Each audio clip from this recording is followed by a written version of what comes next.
어디서 늙은 경비 따위가 말대꾸야.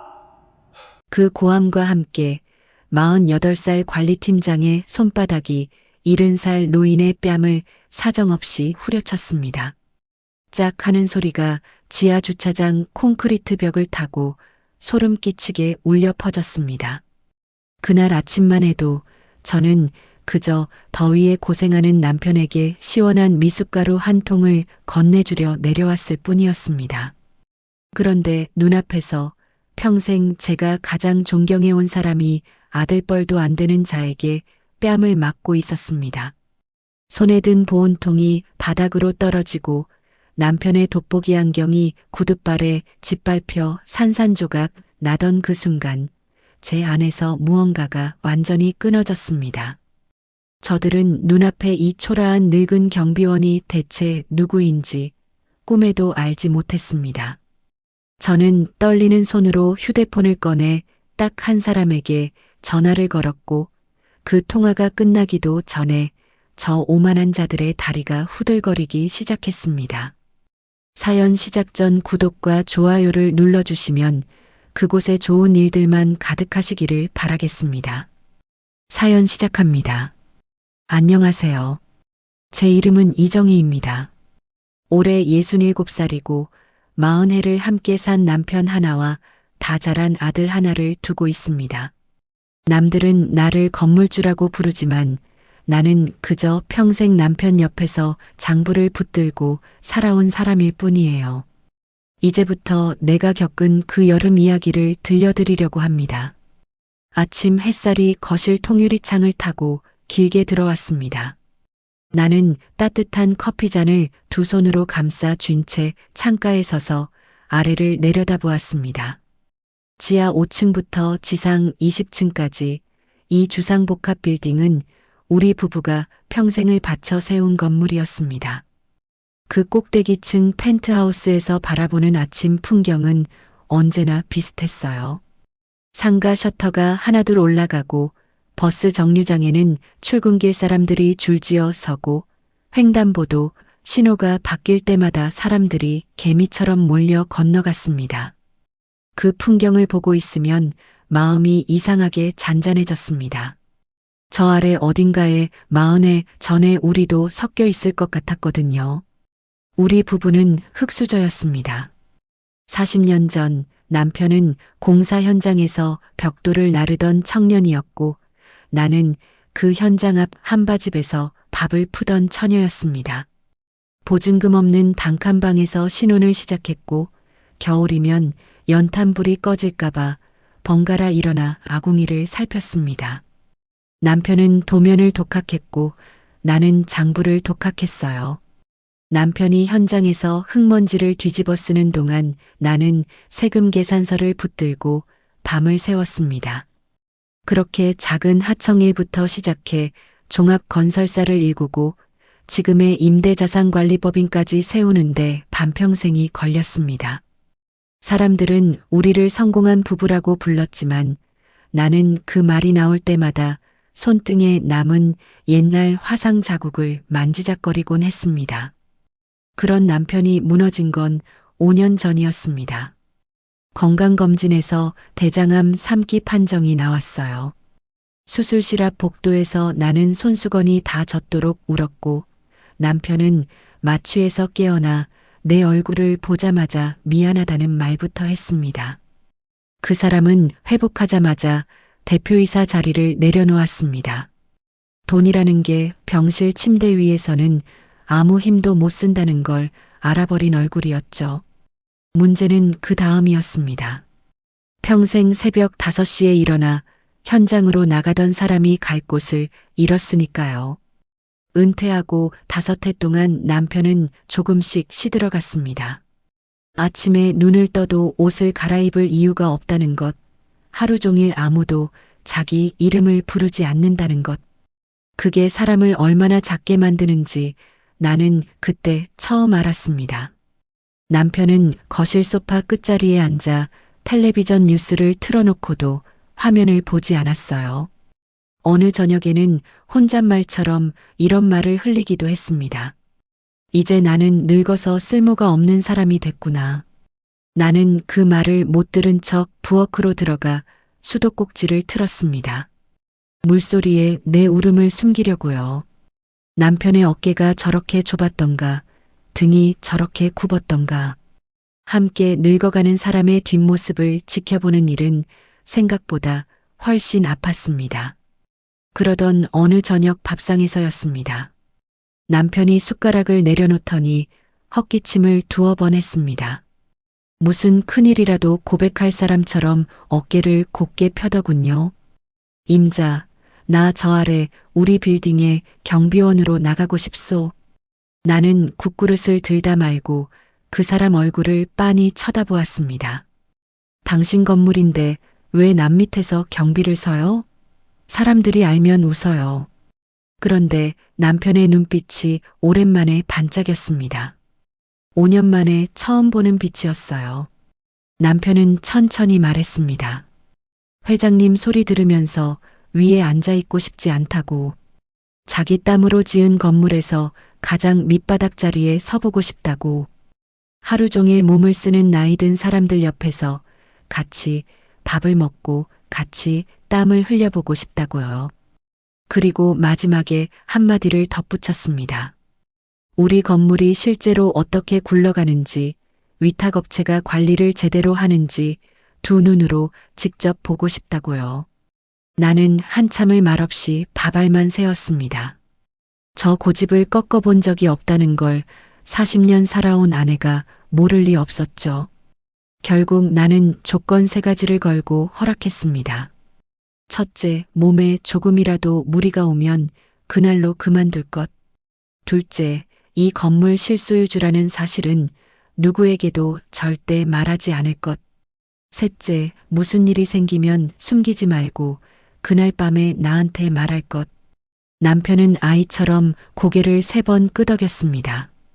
면접 전날 밤 우리 집 안방은 작은 소동이 벌어졌습니다. 남편이 옷장을 열어 맞춤 정장을 전부 안쪽으로 밀어넣더군요. 손목에서 시계를 풀어 서랍 깊숙이 넣고 며칠 전 남대문 시장에서 사온 회색 바람막이 점퍼를 꺼내 입었습니다. 낡은 운동화 끈을 묶어보고 거울 앞에서 어깨를 이리저리 돌려보는 모습이라니. 70살 먹은 사람이 첫 직장에 나가는 청년처럼 볼이 발갛게 달아올라 있었습니다. 임자, 나 이만하면 사람 좋아 보이지 않소? 영감님, 너무 좋아 보여서 탈이에요. 우리는 오랜만에 소리내어 웃었습니다. 그리고 남편은 서랍에서 낡은 가죽 수첩 하나를 꺼냈습니다. 현장 소장 시절부터 40년 가까이 품고 다니던 수첩이었어요. 모서리가 다 닳고 표지 가죽이 갈라져 손때가 반질반질하게 베어 있었습니다. 눈이 침침해져 돋보기를 써야 하는 나이가 되고서도 그 사람은 무언가를 보면 반드시 적었습니다. 남편은 그 수첩을 경비복 가슴 포켓에 넣어 보더니 딱 맞는다며 흡족한 표정을 지었습니다. 그때는 그저 오래된 습관이려니 했습니다. 그 수첩이 나중에 무슨 일을 하게 될지는 꿈에도 몰랐죠. 사실 나에게도 마음에 걸리는 일이 하나 있었습니다. 우리 법인은 건물의 임대와 자산만 관리하고 경비와 청소 같은 현장 인력은 외부 위탁 관리용역 업체에 맡기고 있었습니다. 그런데 최근 몇 달치 관리비 지출 내역이 자꾸 눈에 걸렸어요. 수리비가 유난히 잦았고 청구서에 적힌 금액이 현장 규모에 비해 부풀려진 느낌이었습니다. 마침 다음 달이 그 업체와의 계약 갱신 심사였습니다.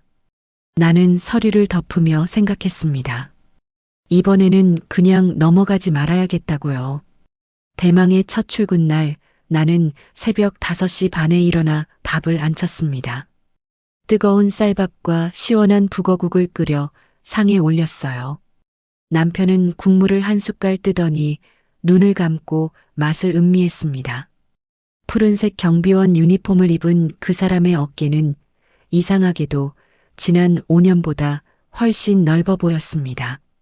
나는 옷깃을 바로 세워주고 어깨에 먼지를 털어주었습니다. 손끝이 자꾸 떨렸습니다. 대견하고 짠하고 자랑스럽고 미안한 마음이 한꺼번에 밀려와 눈물이 핑 돌면서도 입은 웃고 있었습니다. 현관에서 신발을 신는 남편의 등을 나는 가만히 토닥였습니다. 여보, 거긴 우리가 뼈 빠지게 지은 우리 건물이에요. 당신이 주인인데 기죽지 말아요. 조금이라도 힘들거나 부당한 일 겪으면 참지 말고 당장 올라와요. 남편은 뒤돌아보며 씩 웃었습니다. 걱정 말라는 듯 손을 한번 흔들고 문을 나섰습니다. 혼자 남은 거실은 유난히 조용했습니다. 나는 창가로 가서 아래를 내려다보았습니다. 저 멀리 작은 점처럼 보이는 사람 하나가 로비 쪽으로 걸어가고 있었습니다. 걸음걸이만 봐도 내 남편이었어요. 그 뒷모습을 보는데 가슴 한구석이 이유 없이 서늘해졌습니다. 다 잘 될 텐데, 아무 일도 없을 텐데. 그런데도 알 수 없는 예감 하나가 명치 밑에 돌멩이처럼 내려앉았습니다. 그날부터 우리 부부의 이상한 이중 생활이 시작되었습니다. 70살 남편은 지하에서 가장 낮은 자리에 김경비로 땀을 흘리고 67살 아내인 나는 위층 대표실에 앉아 그 사람이 속한 용역업체에 지난 3년치 계약서와 감사보고서를 한 장씩 넘겼습니다. 같은 건물 안에서 서로 다른 세상을 보고 있었던 셈이죠. 그날 저녁 남편은 파김치가 되어 돌아왔습니다. 손바닥에는 물집이 잡혔고 유니폼 등판에는 소금기가 하얗게 배어 있었습니다. 그런데 얼굴만은 달랐어요. 5년 만에 가장 환한 웃음이었습니다. 임자, 오늘 사람들을 만났어. 살아있다는 게 이렇게 고마울 수가 없구려. 남편은 저녁 내내 그날 있었던 일을 늘어놓았습니다. 분리수거장에서 만난 나이 지긋한 동료가 자기보다 4살이나 위라는 것, 점심시간에 나란히 앉아 밥을 먹는데 서로 이름 대신 형님 아우로 불렀다는 것. 말하는 내내 그 사람의 목소리에 힘이 실려 있었습니다. 나는 그 말에 안도하며 젖은 수건을 건넸습니다. 이 사람이 다시 살아나는구나 싶어 마음이 놓였습니다. 그때만 해도 나는 몰랐습니다. 저 건물 지하에서 내가 상상도 못한 일들이 이미 조용히 벌어지고 있었다는 사실을요. 남편이 경비복을 입은 지 2개월이 지났습니다. 처음 사흘은 밤마다 파스 냄새가 안방에 가득했어요. 그런데 어느 순간부터 그 사람은 아침의 알람보다 먼저 일어나기 시작했습니다. 유니폼을 다림질해 달라고 조르고 구두 대신 신는 안전화를 현관에서 손수 닦았습니다. 동료들 사이에서는 어느새 김경비 영감님으로 불린다더군요. 순찰을 돌다 벤치에 앉은 아이 신발끈을 묶어주고 무거운 짐을 든 주민을 보면 먼저 손을 내미니 사람들이 좋아할 수밖에요. 나는 그 이야기를 들을 때마다 웃었지만 속으로는 다른 계산을 하고 있었습니다. 우리 부부에게는 그때부터 이상한 습관이 생겼습니다. 낮에는 서로 모르는 사람처럼 지내다가 밤 10시가 넘으면 식탁에 마주 앉는 거였죠. 남편은 낮에 본 것을 말하고 나는 낮에 본 서류를 말했습니다. 식탁 위에 놓인 건 매실차 2잔과 남편의 낡은 수첩, 그리고 내가 대표실에서 들고 내려온 관리비 청구서 복사본이었습니다. 남들이 보면 우습겠지만 우리에게는 그 시간이 하루 중 가장 팽팽한 시간이었어요. 남편의 이야기에는 늘 한 사람이 빠지지 않고 등장했습니다. 순택이라는 이름의 동료였습니다. 남편보다 4살 위인 74살이었어요. 젊어서는 중소기업 공장장까지 지낸 분인데 아들 사업이 부도가 나면서 보증선 재산을 전부 날렸다고 합니다. 그 나이에 다시 일을 나온 이유가 손주 학원비 때문이라는 말을 듣고 나는 잠깐 숟가락을 놓았습니다. 그 뒤로 나는 남편 도시락을 2인분씩 쌌습니다.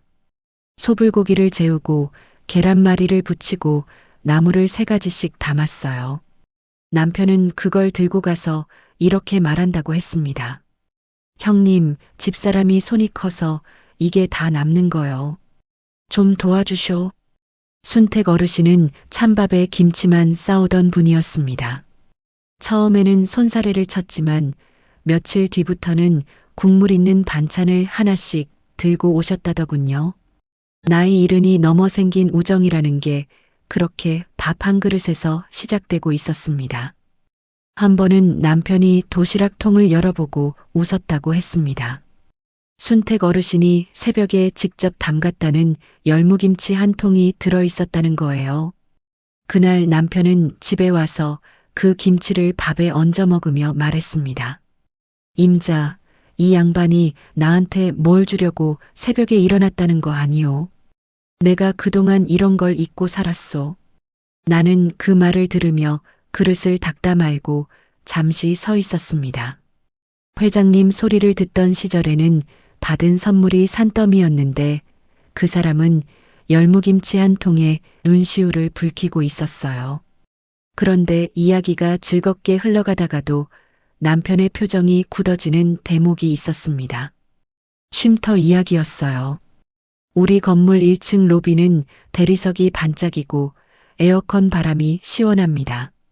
그런데 경비원들이 쉬는 곳은 지하 2층 분리수거장 구석에 가벽을 세워 만든 쪽방이라고 했습니다.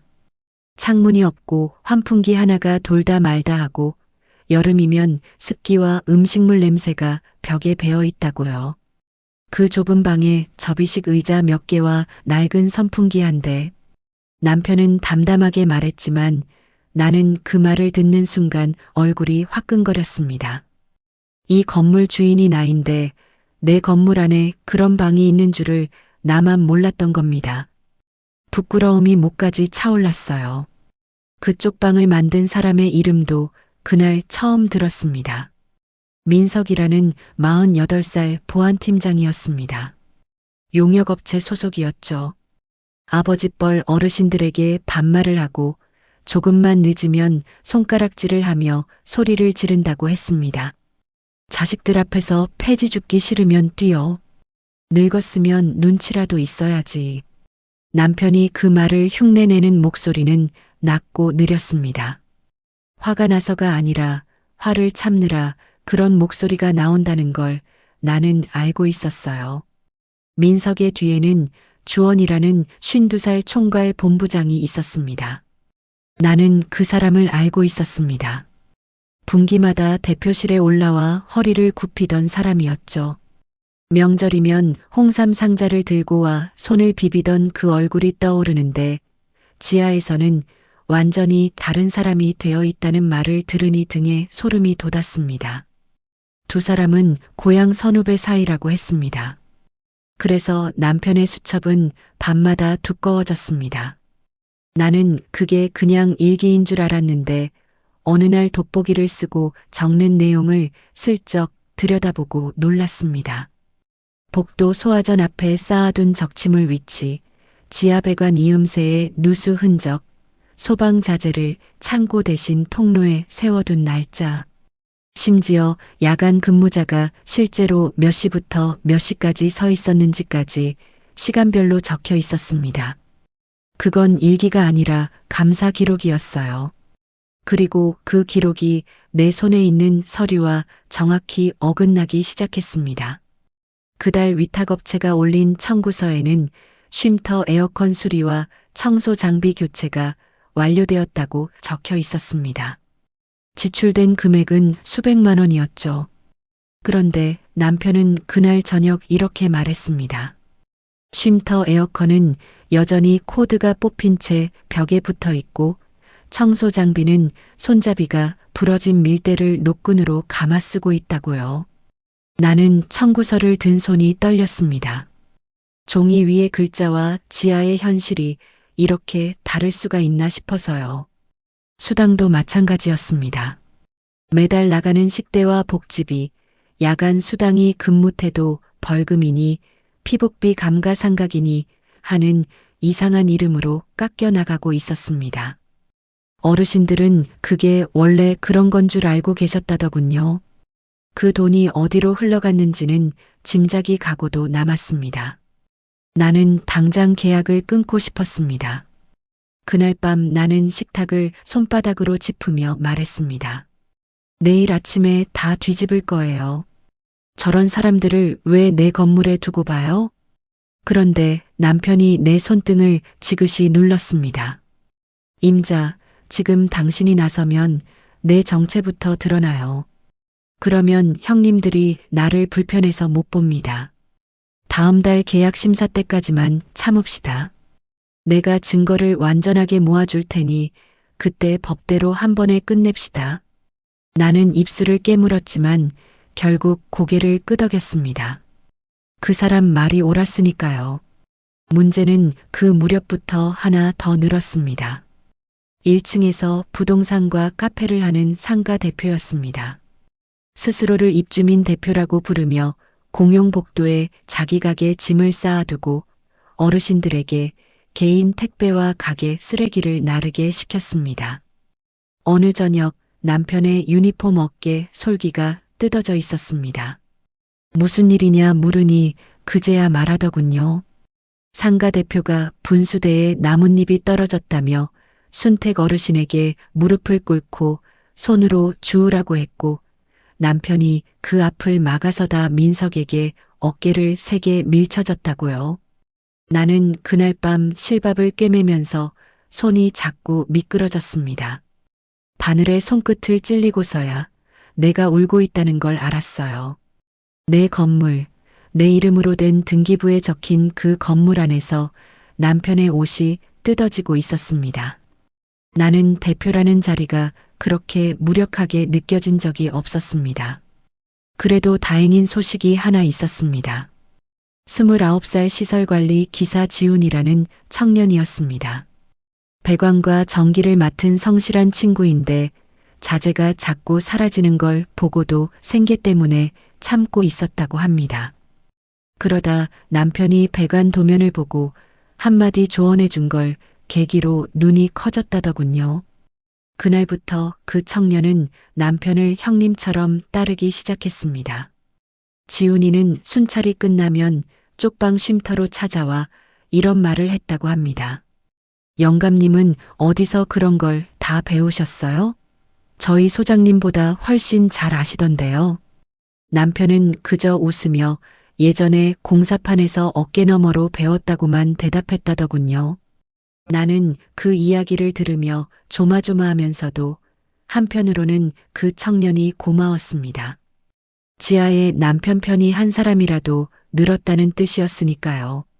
장마가 끝나고 8월이 되자 더위가 무섭게 올라왔습니다.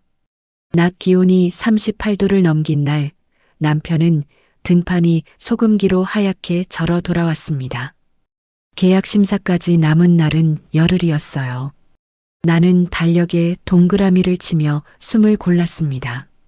민석과 주원은 실적을 꾸미느라 어르신들을 더 몰아세우기 시작했습니다. 나는 그날 밤 남편의 어깨에 파스를 붙이며 생각했습니다. 열흘. 그 열흘 안에 무슨 일이 일어날 것만 같은 예감이 자꾸만 목덜미를 서늘하게 만들었습니다. 그날 아침 뉴스는 온통 더위 이야기였습니다. 아나운서가 올해 최고 기온이 38도를 넘겼다며 노약자와 야외에서 일하는 사람은 한낮 활동을 삼가라고 몇 번이나 당부했습니다. 나는 커피잔을 든 채 창밖을 내다보았습니다. 아스팔트 위로 아지랑이가 물결처럼 피어오르고 그 열기가 20층 위 우리 집 창까지 올라오는 것만 같았어요. 이런 날 지하는 어떨까? 창문도 없는 그 분리수거장은 얼마나 더울까? 생각이 거기까지 미치자 커피 맛이 갑자기 썼습니다. 남편은 그날따라 밥을 잘 넘기지 못했습니다. 목덜미와 팔뚝에는 땀띠가 벌겋게 올라와 있었고 어깨는 평소보다 한 뼘은 더 내려앉아 보였습니다. 젓가락을 드는 손이 무거워 보이길래 무슨 일이냐 물으니 오늘이 분리수거장 대청소 날이라 일이 몇 배로 많다고 했습니다. 그러면서도 억지로 밥술을 뜨는 그 사람을 보는데 가슴이 저릿하게 조여왔습니다. 오늘 같은 날은 좀 쉬엄쉬엄해요. 더위 먹으면 큰일 나요. 임자, 걱정 마시오. 형님들도 다 나오는데 나만 빠질 수야 있어. 남편은 웃으며 현관을 나섰지만 그 웃음이 나는 하나도 편하지 않았습니다. 문이 닫히고 나서도 나는 한참을 현관에 서 있었습니다.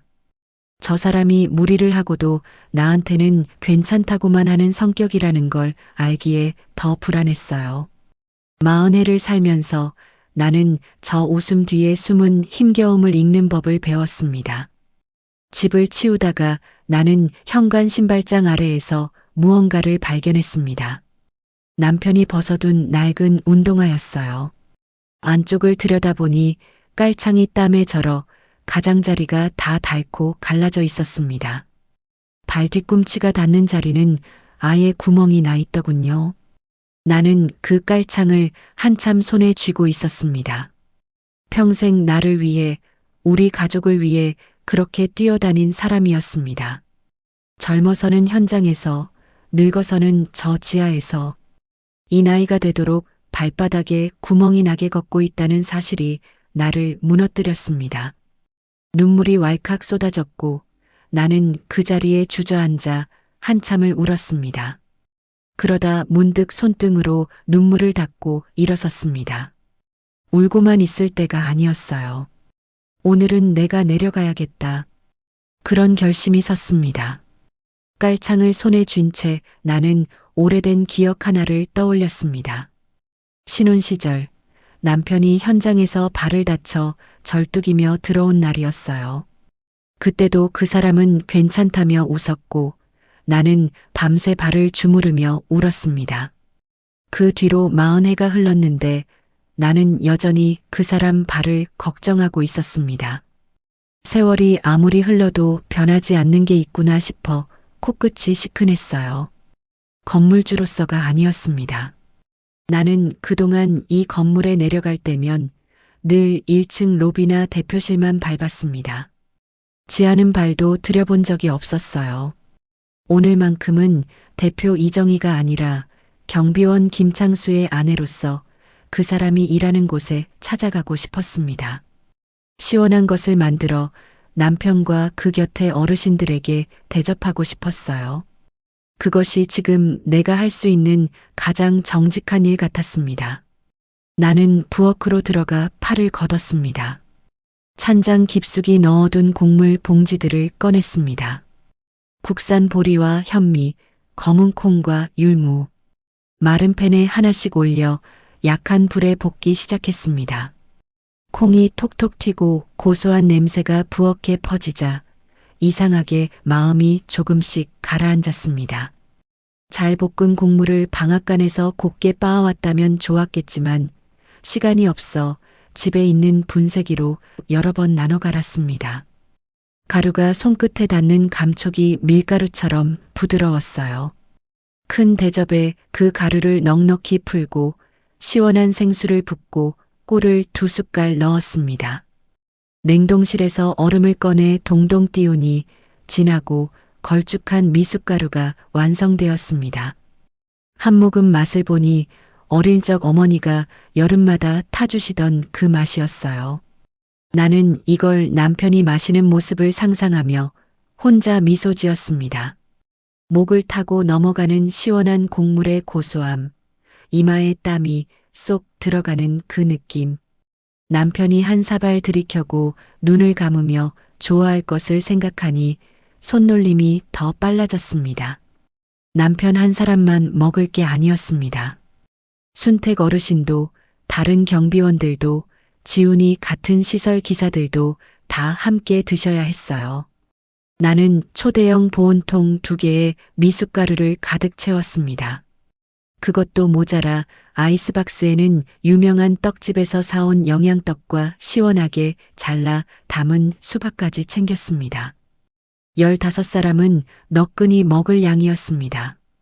보온통 2개가 어찌나 무겁던지 손잡이가 손가락을 파고들 정도였지만 이상하게 기운이 났습니다.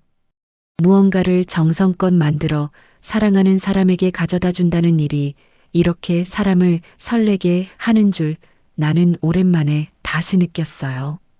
옷도 신경 썼습니다. 화려한 원피스나 반지를 끼고 가면 남편이 동료들 사이에서 얼마나 난처하겠어요. 나는 옷장에서 가장 수수한 면 티셔츠와 편한 바지를 꺼내 입고 머리를 뒤로 질끈 묶었습니다. 거울을 보니 영락없는 동네 아주머니였습니다. 그게 마음에 들었어요. 집을 나서기 전 나는 아들 민재에게 전화를 걸었습니다. 우리 법인 법무팀장이자 변호사인 38살 아들이었죠. 민재야, 엄마 오늘 아빠 계신 지하 현장에 좀 내려간다. 요즘 그 용역업체 놈들 하는 짓이 아무래도 냄새가 심해. 이따 엄마가 전화하면 감사팀이랑 법무팀 바로 움직일 수 있게 준비해둬라. 어머니, 무슨 일 있으세요? 제가 같이 갈까요? 아니야, 오늘은 그냥 아빠 간식 갖다 주러 가는 거야. 그래도 혹시 모르니 대기만 하고 있어. 전화를 끊는 손끝이 조금 떨렸습니다. 별일 아니라고 아들을 안심시켰지만 정작 내 마음속에서는 무언가가 자꾸 대비하라고 속삭이고 있었어요. 나는 그 불안을 애써 눌렀습니다. 설마 대낮에 사람들 있는 데서 무슨 일이야 있겠어. 그렇게 스스로를 다독이면서도 아들에게 준비하라고 일러둔 내 손이 이미 답을 알고 있는 것만 같았습니다. 무거운 아이스박스와 보온통 2개를 양손에 나눠 들고 엘리베이터를 탔습니다. 층수가 하나씩 줄어드는 동안 나는 남편이 이 시원한 미숫가루를 마시고 활짝 웃는 모습을 그렸습니다. 우리 영감님 기 좀 펴는 얼굴을 봐야지. 그 생각만으로도 가슴이 두근거렸습니다. 1층 로비는 시원했습니다. 에어컨 바람이 대리석 바닥을 훑고 지나갔어요. 그런데 지하 주차장으로 내려가는 통로 앞에서 로비 데스크에 앉아있던 젊은 보안 직원이 나를 막아섰습니다. 어디 가십니까? 지하는 입주민 외 출입 통제 구역입니다. 목소리에 감정이 하나도 없었습니다. 나는 잠깐 당황했지만 곧 그 이유를 짐작했습니다. 이 건물 주인인 내 얼굴을 이 직원이 모른다는 건 그만큼 로비 직원이 자주 바뀌었다는 뜻이었죠.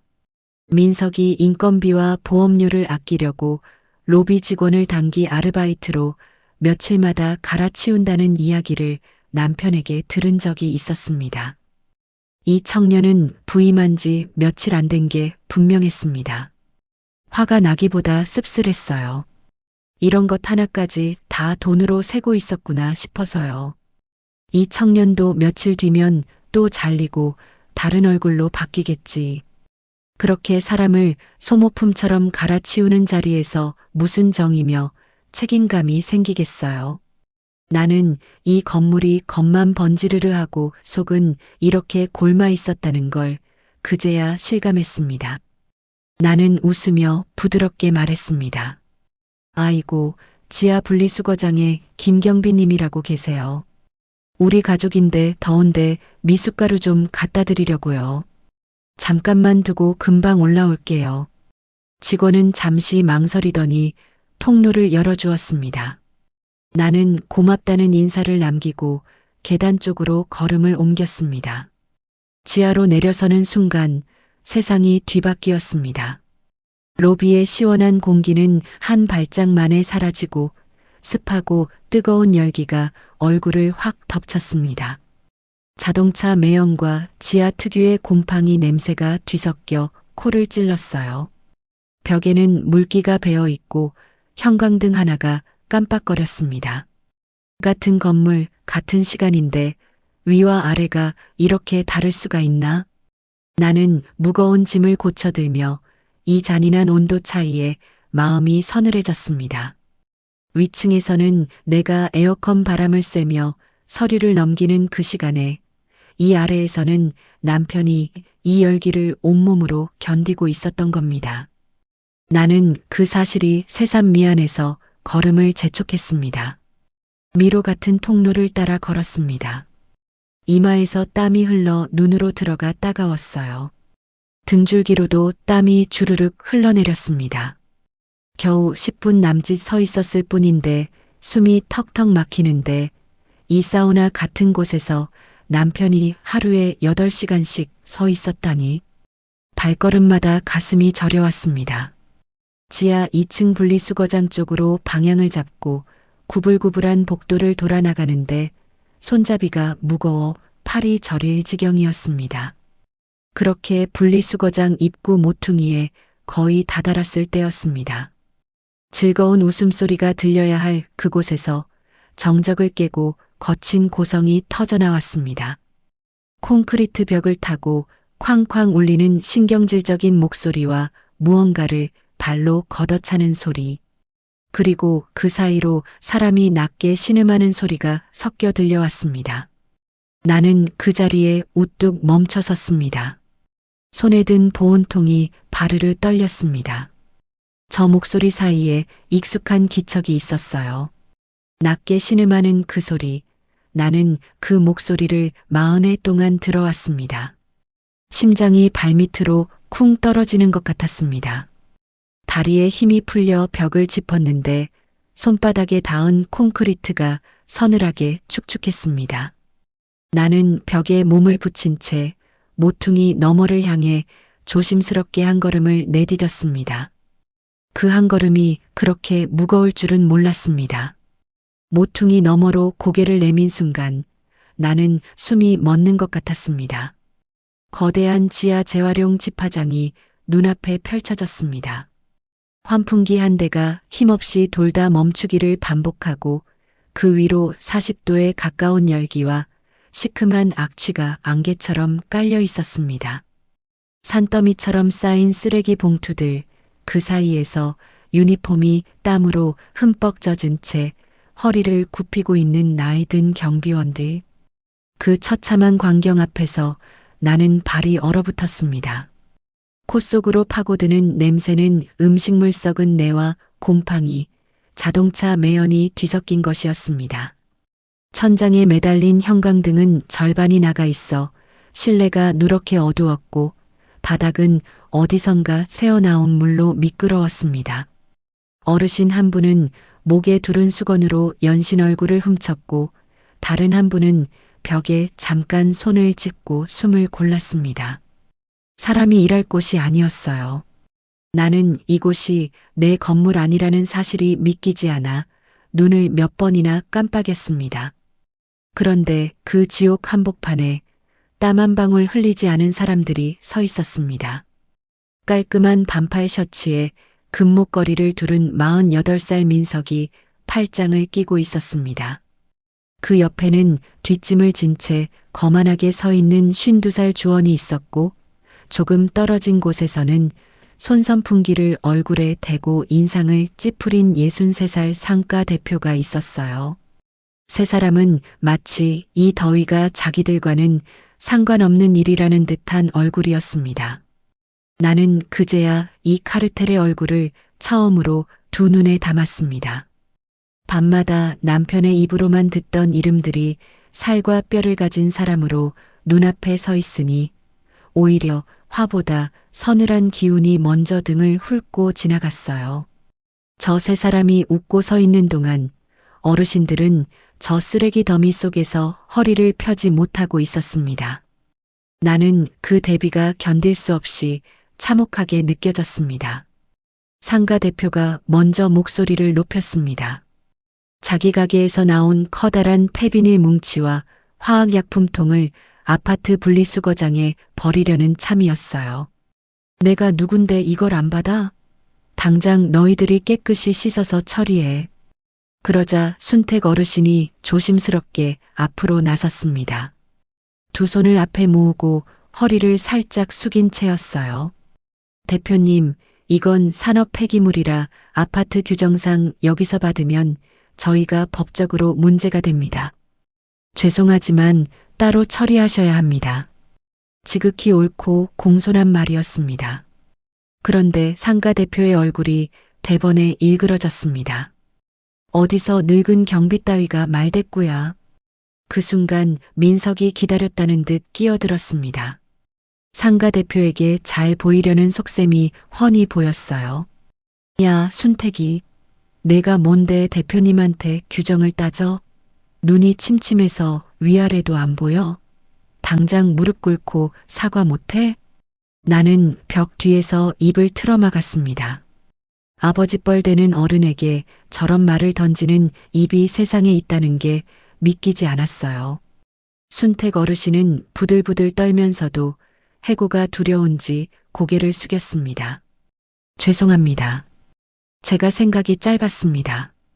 74살 노인이 손주 학원비를 벌겠다고 이 더위에 나온 그 어른이 자기 아들뻘도 안 되는 사람 앞에서 허리를 접었습니다.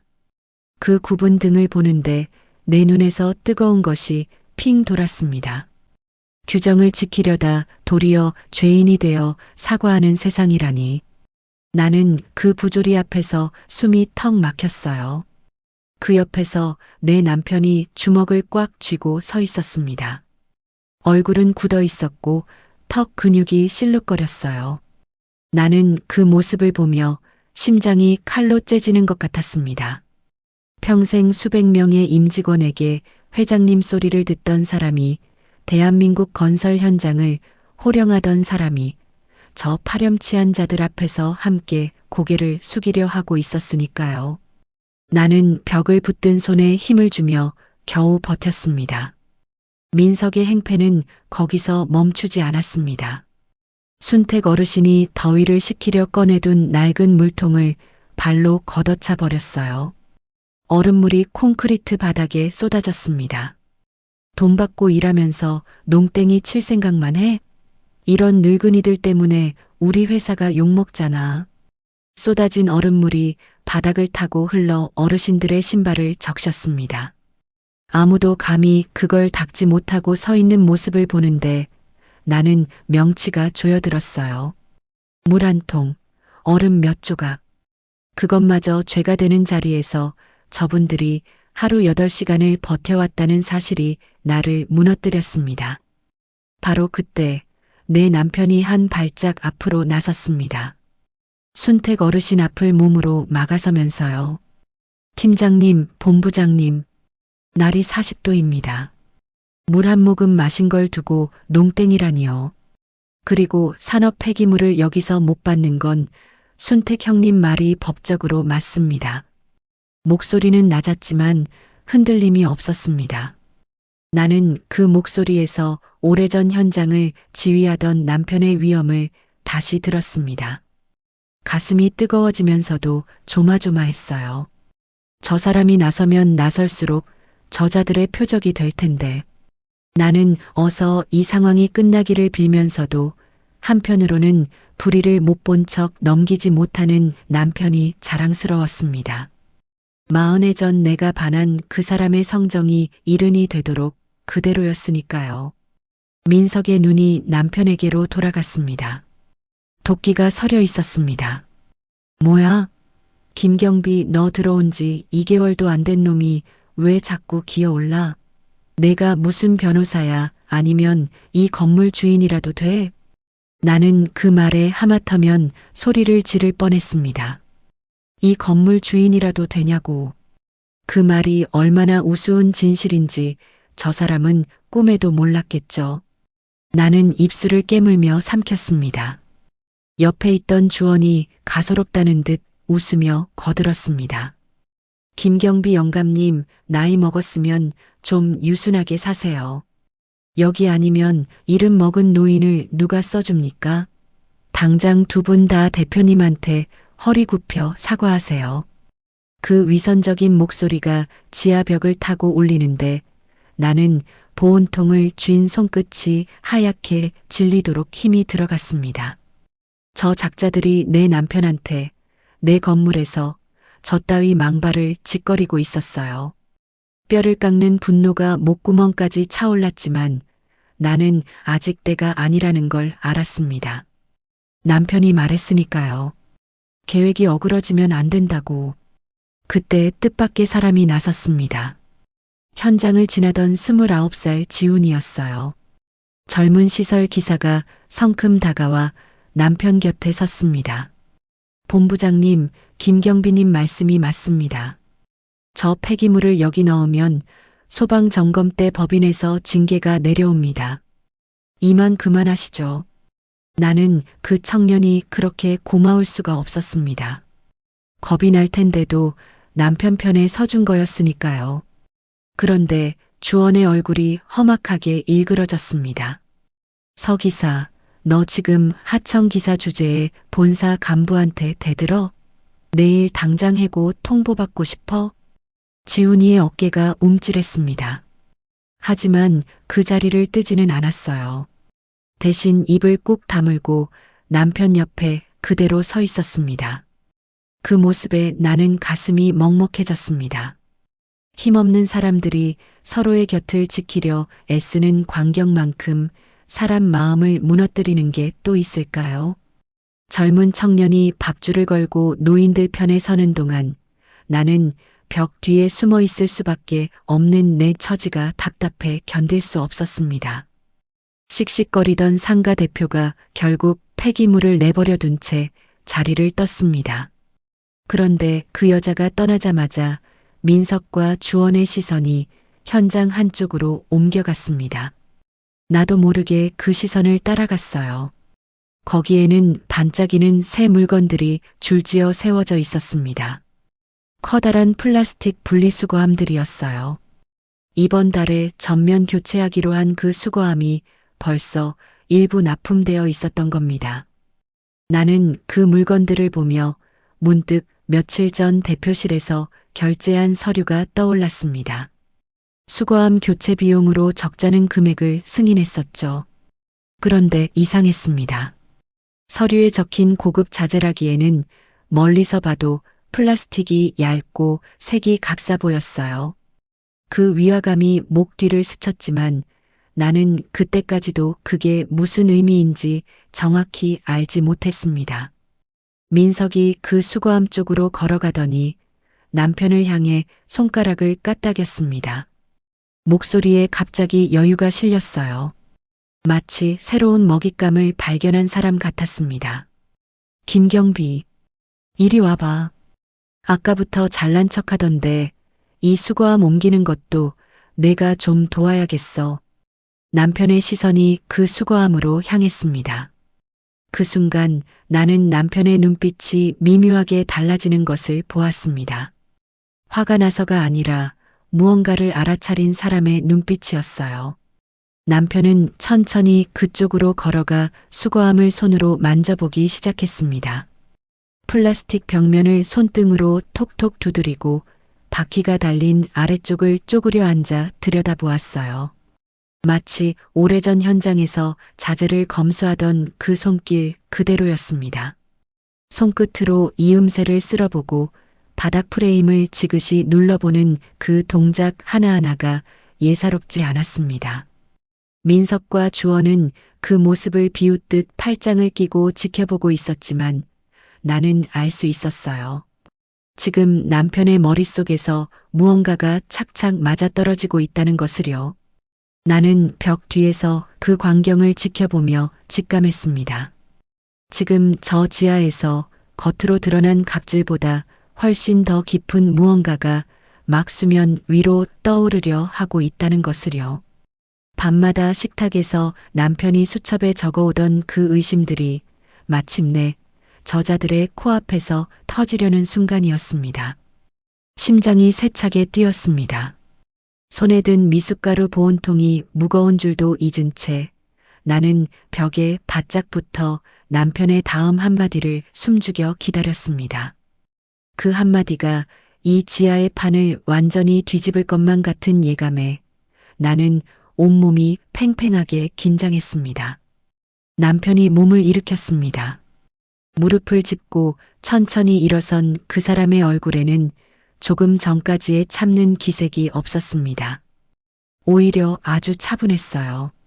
남편은 손바닥에 묻은 먼지를 툭툭 털더니 민석과 주원을 똑바로 바라보았습니다. 그 눈빛에 지하 공기가 서늘하게 가라앉는 것 같았습니다. 나는 그 눈빛을 알고 있었습니다. 젊은 시절 남편이 부실 시공을 발견했을 때 하청업체 사장 앞에서 짓던 바로 그 표정이었어요. 그럴 때 남편은 언제나 조용했고 조용할수록 물러섬이 없었습니다. 본부장님, 이번에 새로 들어온 이 수거함 말입니다. 계약서에 적힌 건 충격에 강한 1등급 자재였죠. 그런데 이건 그게 아니라 가장 값싼 재생 플라스틱이더군요. 남편은 손끝으로 수거함 벽면을 다시 한번 두드렸습니다. 좋은 자재라면 둔탁하게 울려야 할 소리가 얇은 통처럼 가볍고 텅 빈 소리를 냈어요. 40년을 자재와 씨름한 사람의 귀에는 그 소리 하나로 모든 게 들렸을 겁니다. 순간 주원과 민석의 얼굴에서 웃음기가 싹 가셨습니다. 두 사람의 눈동자가 흔들리는 게 벽 뒤에서도 보였어요. 나는 그 표정을 보며 직감했습니다. 저건 찔린 사람의 얼굴이었습니다. 무언가를 감춘 사람이 그 감춘 것을 정확히 짚었을 때 짓는 바로 그 얼굴이었어요. 남편은 가슴 포켓에서 낡은 수첩을 꺼냈습니다. 돋보기를 쓰고 한 장을 펼치더니 거기 적힌 것을 손가락으로 짚어 나갔습니다. 제가 예전에 이런 자재를 많이 다뤄봐서 압니다. 이 규격의 재생 수거함은 원가가 한 대에 5만 원도 안 됩니다. 그런데 우리 아파트 관리비 청구서에는 한 대에 25만 원씩 올라가 있더군요. 5배입니다. 남편은 수첩을 한 장 더 넘겼습니다. 거기에는 실제 납품 원가와 청구 금액이 나란히 적혀 있는 듯 했어요. 지훈이가 몰래 복사해 넘겨준 그 장부 내용을 남편이 자기 글씨로 다시 정리해 둔 것이었습니다. 나는 그 말을 듣는 순간 온몸에 소름이 돋았습니다. 5배. 그 숫자가 내 머릿속에서 며칠 전 결제한 서류와 딱 맞아떨어졌어요. 나는 그날 수거함 교체 비용을 아무 의심 없이 승인했습니다. 그런데 그 돈의 대부분이 저 두 사람의 주머니로 흘러들어가고 있었던 겁니다. 내 결제 도장이 저들의 도둑질에 쓰였다는 사실에 나는 얼굴이 화끈거리면서도 분노로 손이 떨렸습니다. 관리비는 그냥 돈이 아니었습니다. 어르신들이 야간 수당을 떼이고 쪽방에서 선풍기 하나로 여름을 나는 그 돈이었어요. 저들은 정직하게 일하는 사람들의 몫을 가로채 자기들 배를 채우고 있었던 겁니다. 나는 그 이중의 죄에 치가 떨렸습니다. 남편의 말은 거기서 그치지 않았습니다. 그뿐이 아닙니다. 이 바퀴는 무게를 못 견디는 규격 미달이고 불이 나면 유독 가스가 나오는 가연성 불량품입니다. 이건 그냥 돈만 빼먹은 게 아니라 주민 안전까지 위협하는 겁니다. 나는 그 대목에서 가슴이 철렁했습니다. 만약 이 건물에 불이라도 났다면 저 불량 자재가 어떤 참사를 불렀을지 상상조차 하기 싫었어요. 저들은 돈 몇 푼에 수백 명이 사는 건물의 안전을 팔아넘긴 셈이었습니다. 지하에 잠시 정적이 흘렀습니다. 어르신들도 지훈이도 숨을 죽였어요. 주원의 이마에 땀이 맺히기 시작했습니다. 조금 전까지 뒷짐을 지고 거들먹거리던 그 사람이 이제는 마른 침을 삼키며 시선을 어디에 둘지 몰라 했어요. 나는 그 변화를 놓치지 않았습니다. 죄지은 자가 무너지기 직전에 보이는 그 초조함을요. 나는 그제야 알았습니다. 남편이 밤마다 돋보기를 쓰고 수첩에 적던 것이 바로 이거였구나. 며칠 전 지훈이가 몰래 빼내 복사해줬다던 그 납품원과 장부. 이 모든 게 오늘을 위한 준비였구나. 남편은 2달 내내 조용히 그러나 빈틈없이 저들의 죄를 기록해 온 겁니다. 나는 밤마다 식탁에서 돋보기를 쓰고 무언가를 적던 남편의 굽은 등이 떠올랐습니다. 나는 그게 늙은 사람의 습관인 줄만 알았는데 그 사람은 사실 이 지하의 어둠을 한 줄 한 줄 빛으로 끌어내고 있었던 거예요. 나는 벽에 이마를 기댄 채 그 사람이 새삼 얼마나 대단한 사람인지 가슴이 벅차올랐습니다. 궁지에 몰린 사람의 반응은 대개 둘 중 하나죠. 무너지거나 발악하거나. 민석은 후자를 택했습니다. 민석이 갑자기 수거함 옆면을 손가락으로 가리켰습니다. 거기에는 작은 스크래치 흠집 하나가 나 있었어요. 원래부터 있던 흔적이었습니다. 야, 이 늙은 자식아. 내가 지금 우리 뒷조사를 해? 너 아까 이거 옮기다가 여기 긁어먹었지. 이거 특수 코팅 수입품이라 흠집 나면 통째로 버려야 해. 적반하장이었습니다. 자기가 5만 원짜리를 25만 원에 속여 판 주제에 이제는 그 물건에 흠집을 냈다며 남편에게 뒤집어 씌우고 있었어요. 나는 기가 막혀 말이 안 나왔습니다. 저 흠집은 물건이 들어올 때부터 있던 것이었습니다. 어르신들도 다 아는 사실이었죠. 그런데 저 사람은 뻔한 거짓말을 저렇게 당당하게 내뱉고 있었어요. 거짓이 저렇게 뻔뻔해질 수 있다는 게 나는 무섭기까지 했습니다. 사람이 오래 도둑질을 하면 양심이 저렇게 마비되는구나 싶었어요. 김경비, 너 내일까지 이 수거함값 25만 원 내 월급에서 토해내. 안 그러면 당장 파면시키고 업무방해로 고소할 줄 알아. 민석의 목소리가 지하 벽을 쩌렁쩌렁 울렸습니다. 파면이니 고소니 하는 말을 아무렇지 않게 내뱉는 그 입을 보며 나는 저 사람이 그동안 얼마나 많은 어르신을 저 말로 협박해 왔을지 짐작이 갔습니다. 밥줄을 쥐고 흔드는 그 한마디에 힘없는 노인들은 부당한 줄 알면서도 고개를 숙일 수밖에 없었겠죠. 그런데 내 남편은 조금도 흔들리지 않았어요. 오히려 수첩을 천천히 덮으며 정중하지만 얼음처럼 차가운 목소리로 답했습니다. 제가 낸 흠집도 아닐 뿐더러 5만 원짜리 쓰레기통을 25만 원에 물어줄 이유는 없습니다. 이 횡령 증거는 이번 주 안에 관리법인 이정희 대표님께 서면으로 직접 제출하겠습니다. 남편의 목소리는 조금도 높아지지 않았습니다. 소리를 지르는 사람은 민석이었고 정작 위험이 서린 쪽은 낮게 말하는 남편이었어요. 나는 그 대비를 보며 진짜 힘이라는 게 큰 목소리에서 나오는 게 아니라는 걸 새삼 느꼈습니다. 그 순간이었습니다. 남편의 입에서 내 이름이 나온 순간 주원이 이성을 잃고 소리쳤어요. 뭐? 내가 일개 시간제 경비 주제에 이정희 대표님을 어떻게 만나? 어디서 감히 회장님 성함을 들먹여? 나는 벽 뒤에서 하마터면 웃음이 터질 뻔했습니다. 서럽고 기막힌 웃음이었어요. 저들이 하늘처럼 떠받드는 그 이정희 대표가 바로 지금 이 벽 뒤에서 미숫가루통을 들고 저들의 죄를 낱낱이 듣고 있다는 걸 저들은 상상도 못했겠죠. 회장님 성함을 감히 들먹인다며 소리치는 저 입이 몇 분 뒤 어떤 얼굴이 될지 나는 눈앞에 그려졌습니다. 하지만 나는 아직 나설 때가 아니라고 스스로를 붙들었습니다. 남편이 그토록 신중하게 쌓아온 판을 내가 감정적으로 무너뜨릴 수는 없었으니까요. 지금 내가 뛰쳐나가면 저들은 증거를 없앨 시간을 벌 뿐이었습니다. 나는 두 발에 힘을 주고 끓어오르는 마음을 억지로 눌러 앉혔습니다. 주원의 지시를 받은 민석이 남편에게 달려들었습니다. 그 수첩 내놔, 이 새끼야. 비리 증거가 담긴 남편의 가슴 포켓 수첩을 강제로 빼앗으려는 거였습니다. 민석의 손이 남편의 옷깃을 거칠게 잡아챘습니다. 남편은 70살 나이에도 물러서지 않고 수첩을 쥔 가슴을 두 팔로 감싸 안으며 버텼어요. 나이든 두 사람이 실랑이 하는 광경에 내 심장이 미친 듯이 뛰었습니다.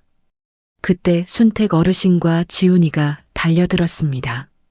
팀장님, 이러시면 안 됩니다. 이러다 사람 다쳐요.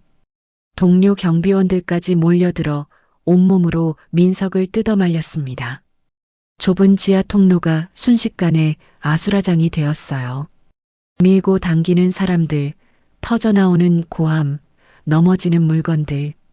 누군가의 팔꿈치에 쌓여있던 재활용 상자가 무너져 바닥으로 쏟아졌고 그 위로 사람들이 발을 헛디뎠습니다. 나는 그 광경을 보며 더는 참을 수 있을까 싶었습니다. 손에 든 보온통 손잡이가 축축하게 젖어 미끄러웠습니다. 그런데 그 아수라장 속에서 민석의 얼굴이 점점 더 험악해지는 게 보였습니다. 증거를 눈앞에 두고도 빼앗지 못하자 그 좌절이 더 큰 광기로 변하고 있었어요. 자기 죄가 저 수첩 하나로 세상에 드러난다는 공포, 감옥에 갈지도 모른다는 두려움. 그런 것들이 뒤엉켜 민석의 눈에 핏발이 서기 시작했습니다. 나는 불길한 예감에 숨이 막혔습니다. 저 사람이 지금 이성을 완전히 놓기 직전이라는 걸 오랜 세월 사람을 봐 온 내 눈이 먼저 알아챘습니다. 민석이 자기를 붙든 어르신들의 손을 거칠게 뿌리쳤습니다. 순택 어르신이 그 힘에 밀려 뒤로 휘청거렸어요. 나는 그 순간 심장이 철렁 내려앉았습니다. 저 나이 든 분들이 저 젊은 사람의 완력을 당해낼 리가 없었으니까요. 지훈이가 얼른 순택 어르신을 붙잡아 세웠지만 상황은 이미 걷잡을 수 없이 위태로워지고 있었습니다. 나는 벽에서 한 발짝 나아가려다 멈칫했습니다. 남편이 나서지 말라고 했으니까. 하지만 저 신랑이가 조금만 더 격해지면 저 좁은 자리에서 누군가 크게 다칠 것만 같았습니다. 특히 내 남편이 70살 몸으로 저 험한 완력을 언제까지 버틸 수 있을까. 나는 목구멍까지 차오른 비명을 겨우 삼키며 최악의 순간이 오지 않기를 빌었습니다. 제발, 제발 아무 일도 일어나지 말기를. 나는 두 손을 모아 쥔 채 속으로 몇 번이고 되뇌었습니다. 그 기도는 몇 초 뒤에 무참히 깨지고 말았습니다. 이성을 잃은 민석은 더 이상 사람이 아니었습니다. 자기를 말리던 순택 어르신을 거칠게 밀쳐 바닥에 주저앉히더니 곁에 있던 지훈이의 멱살을 잡아 옆으로 팽개쳤습니다. 젊은 청년이 재활용 더미 쪽으로 나가떨어졌어요. 쌓여있던 상자들이 그 위로 와르르 무너져 내렸습니다. 지훈이가 팔로 얼굴을 감싸며 신음했지만 아무도 그를 도울 엄두를 내지 못했습니다. 나는 벽 뒤에서 두 손으로 입을 틀어막았습니다. 저건 갑질을 넘어선 폭력이었습니다. 이제 저 사람은 무슨 짓이든 할 수 있는 눈이 되어 있었어요. 그 눈에는 사람이 사람으로 보이지 않는 짐승 같은 빛이 서려 있었습니다. 민석의 시선이 다시 남편에게로 돌아갔습니다. 이 늙은 게 끝까지 수첩을 안 내나?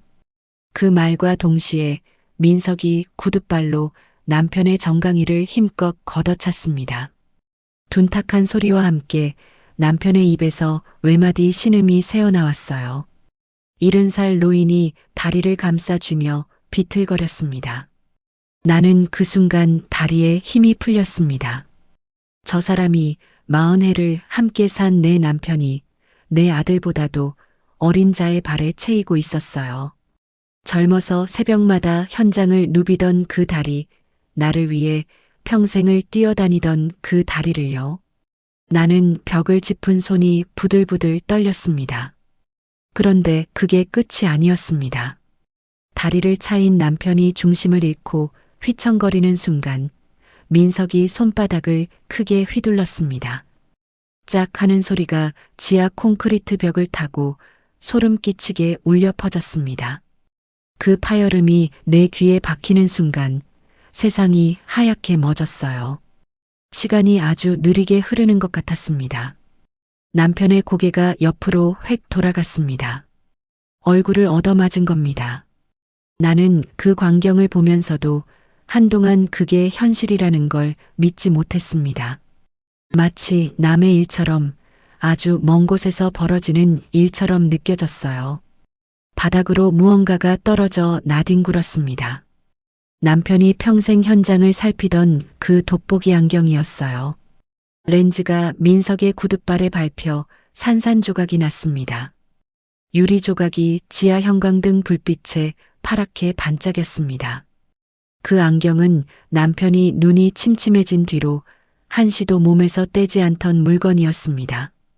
수첩에 무언가를 적을 때마다 그 안경을 코끝에 걸치던 모습이 눈에 선했어요. 그 소중한 물건이 저렇게 짓밟혀 부서지는 것을 보는 순간 나는 내 안에서 무언가가 완전히 끊어지는 소리를 들었습니다. 평생을 존경하고 사랑해온 사람이었습니다. 수백 명이 회장님이라 부르며 따르던 사람, 내가 세상에서 가장 자랑스러워하던 사람, 그 사람이 내 눈앞에서 뺨을 맞았습니다. 내 건물 지하에서 도둑질하던 자의 손에 그 순간 내 안의 모든 이성이 하얗게 타버렸습니다. 참아야 한다는 생각도 계획이 어그러진다는 걱정도 전부 사라졌어요. 남은 건 오직 하나, 저 사람을 지켜야 한다는 것뿐이었습니다. 양손에 들고 있던 무거운 보온통과 아이스박스가 내 손에서 미끄러져 바닥으로 내동댕이 쳐졌습니다. 쾅 하는 요란한 소리와 함께 뚜껑이 열렸고 하얀 얼음 조각과 진하고 걸쭉한 누런 미숫가루가 회색 콘크리트 바닥으로 처참하게 쏟아졌습니다. 정성껏 갈고 꿀을 타서 얼음까지 동동 띄운 그 미숫가루가, 남편에게 시원하게 대접하려던 그 미숫가루가 이제는 아무 소용없이 바닥을 뒤덮었어요. 새벽부터 곡물을 볶으며 품었던 그 설렘이, 그 따뜻한 마음이 저 더러운 지하 바닥에 쏟아져 짓밟히는 것 같았습니다. 나는 그 광경에 오히려 정신이 번쩍 들었어요. 나는 신고 있던 신발을 벗어 던지고 맨발로 뛰쳐나갔습니다. 뜨겁고 축축한 콘크리트 바닥이 발바닥에 닿았지만 아무것도 느껴지지 않았어요. 유리 조각이 흩어진 바닥인 줄도 몰랐습니다. 그 순간 내 눈에는 오직 남편밖에 보이지 않았으니까요. 야, 이게만도 못한 놈아. 내가 지금 누구한테 손을 대. 목에서 피비린내가 날 정도로 처절한 비명이었습니다. 나는 미친 사람처럼 콘크리트 바닥을 맨발로 차며 달려나갔어요. 그리고 남편 앞을 막아선 민석의 가슴팍을 온몸의 기력을 다해 양손으로 사정없이 밀쳤습니다. 67살 노인에게서 그런 힘이 나올 줄 나도 몰랐어요. 자식을 지키려는 어미의 힘이 이런 거였을까요? 예상치 못한 일격에 민석이 비틀거리며 쓰레기 더미 쪽으로 나가떨어졌습니다. 그 광경에 지하가 잠시 얼어붙었어요. 아무도 이 작은 노부인이 그런 짓을 하리라고는 생각지 못했으니까요. 나는 곧장 남편에게로 달려가 그 얼굴을 두 손으로 감싸 안았습니다. 뺨이 벌겋게 부어올랐고 입술이 터져 피가 배어 있었어요. 나는 그 얼굴을 품에 안고 통곡했습니다. 여보, 여보 괜찮아요? 어떻게 해? 이 귀한 사람이 왜 내 건물에서 이런 꼴을 당해요? 눈물이 쏟아져 남편의 얼굴 위로 뚝뚝 떨어졌습니다. 부어오른 뺨의 열기가 내 손바닥에 그대로 전해졌어요. 이 따뜻한 사람의 뺨이 이렇게 뜨겁게 부어오르도록 맞았다니. 나는 그 감촉에 또 한 번 가슴이 무너졌습니다. 남편은 갑작스러운 내 등장에 너무 놀라 퉁퉁 부은 입술로 겨우 말을 뱉었어요. 임자, 당신이 여길 어떻게 해? 안 돼, 참아요. 여기서 당신이 나서면 계획이. 그 와중에도 나를 걱정하는 그 사람이었습니다. 자기가 뺨을 맞고 피를 흘리면서도 아내가 나선 것을 먼저 염려하는 사람. 나는 그 말에 가슴이 더 무너져 눈물이 앞을 가렸습니다. 하지만 이번만큼은 그 사람 말을 들을 수 없었어요. 40해를 그 사람 뜻에 따라왔지만 오늘 이 순간만은 내가 나서야 했습니다. 쓰레기 더미에서 일어난 민석이 헛웃음을 치며 삿대질을 했습니다. 뭐야, 이 미친 아줌마는? 어디서 늙은 경비 마누라가 기어들어와서 업무 방해를 해? 그러자 주원이 인상을 구기며 다가와 손가락으로 내 어깨를 거칠게 툭툭 밀쳤습니다. 너네 부부 아주 쌍으로 미쳤구나. 여긴 관계자 외 출입 금지 구역이야. 당신들 오늘부로 파면이고 업무방해에 폭행죄로 경찰에 쳐넣을 줄 알아. 손가락 끝이 내 어깨뼈를 툭툭 밀 때마다 나는 이상하게도 화가 나기보다 마음이 차갑게 가라앉았습니다.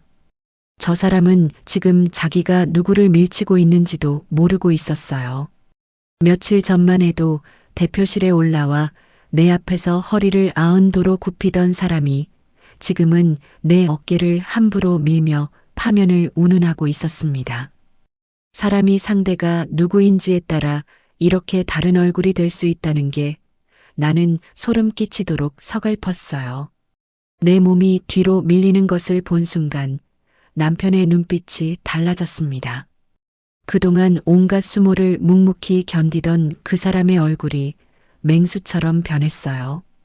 지훈이가 팽개쳐질 때도 자기가 뺨을 맞을 때도 참던 사람이었습니다. 그런데 아내에게 손이 닿는 것만은 참지 못했어요. 남편은 벌떡 일어나 주원의 손목을 거칠게 낚아챘습니다. 부어오른 입술 사이로 낮은 목소리가 흘러나왔습니다. 내 아내 몸에 손대지 마라. 너희들은 오늘 사람이기를 포기했다. 낮지만 뼛속까지 서늘한 목소리였습니다. 40년 현장을 호령하던 사람의 기백이 그 한마디에 실려 있었어요. 주원이 자기도 모르게 움찔하며 손을 뺐습니다. 잡힌 손목이 아파서가 아니라 그 눈빛에 눌린 거였어요. 그때 공포에 질린 순택 어르신이 내 옷자락을 붙들었습니다. 눈물이 그렁그렁한 얼굴로요. 형수님, 이러다 김경비 영감님 진짜 잘리고 정과자 돼요. 저희가 잘못했으니 제발 이만 올라가세요. 그 말에 내 가슴이 찢어졌습니다.